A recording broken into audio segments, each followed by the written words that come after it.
Well, to discuss the President's State of the Union speech, I'm joined now by John Barron from ABC News Radio. John has spent the last month on the campaign trail in the United States, and he's the host of a new show on ABC News 24, Planet America, which starts in 2 weeks. John Barron, let me start off by asking you, there was no sort of bold single stroke to revive the American economy, but certainly the economy was the focus of this speech. Absolutely right, Kim, it was. I suppose the boldness was that Barack Obama was continuing to say that the government has the answers to the economic woes of the United States. The Republicans in Congress today sitting on their hands every time he talked about what the government could do to get banks lending people more money, because in the United States it's still hard to get a home loan even though they only have a 4% mortgage rate. The mortgage lenders who took billions of dollars of taxpayers' money to bail them out after the global financial crisis still aren't writing mortgages. So the market hasn't recovered at all. He looked at a range of other things that could be done to help kickstart the economy. But he's been talking about this for the last 3 years, and Congress has in a lot of cases said, Mr. President, I'm afraid not.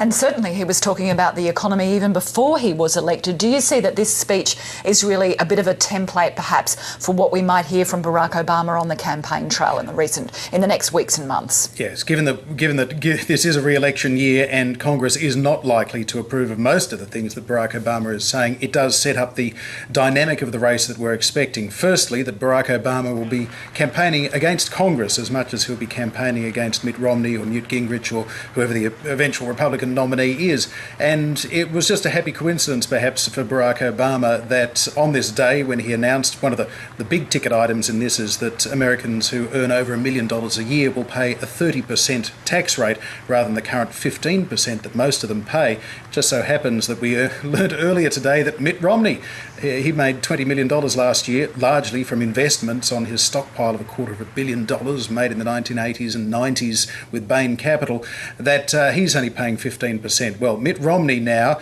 is going to be paying 30% tax if Barack Obama gets his way. So this is all about saying that whether it's Romney or another Republican that he comes up against, we are on your side, is what he's saying to the American people, and they represent that 1% we keep hearing about, the super elite. How effective do you think that message will be? Because certainly if he's using his State of the Union address to attack whomever his Republican rival might be, there are still a lot of people in America who feel that the country is not heading in the right direction. Even though Barack Obama's poll numbers have ticked up a bit, there are a lot of people who are feeling very uneasy about the future.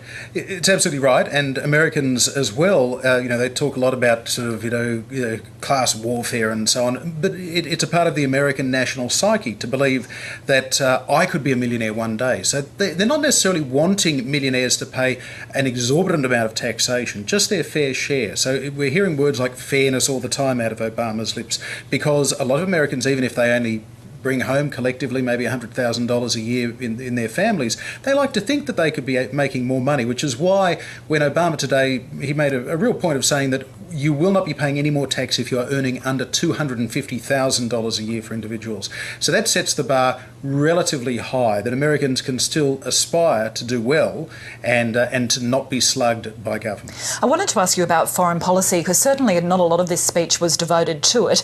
There was some promise, though, that the money saved by not being so heavily invested in the war in Iraq and sizing down the commitment in Afghanistan would actually be used to pay for new roads and bridges and railways and that sort of thing. Do you think that would resonate with the American people? Well, this is another delicate balancing act for the president, because he's taking many, many billions of dollars out of the defence budget as a part of bringing down the deficit, and most Americans agree that that's a good idea, but they don't want to think that the United States is going to be any weaker as a result. So the president has been, in the foreign policy section, such as it was, talking about the fact that America is not retreating. If anything, we are advancing into new areas. He talked about the Asia Pacific, just as we saw with his trip to Australia late last year. And he's also talking about Iran. You better not continue to try and develop nuclear weapons, because we're not taking any option off the table. He told President Assad in Syria that this wave of change is coming your way. It was, I guess, a very positive speech when it comes to trying to help define in American minds what the Obama doctrine, the Libya template as opposed to the Iraq model, might mean, how America will lead in coalition and in a less expensive way globally. A final quick question, John Barron. Off the back of this speech, the President will be hitting the campaign trail, travelling to some particular states. What are they? Yeah, well, he's going to be looking at the heartland states and the battleground states as well. The sort of states that he has to win. Places like Michigan, where someone like Mitt Romney has an inbuilt advantage because his family ties there. His father was governor. Ohio. We've got all these states at the moment that are seeing lots of Republicans campaigning and not the President. The President still has to be careful. He doesn't want to flick the switch to full campaign mode just yet. He is the President after all, but he's reminding people that this is something that he's done rather well in the past. He's won a presidential election. He's trying to do it again, but it's still very much an open question whether Barack Obama will get a fifth State of the Union address next year. John Barron, thank you very much for joining us. Thanks, Kim.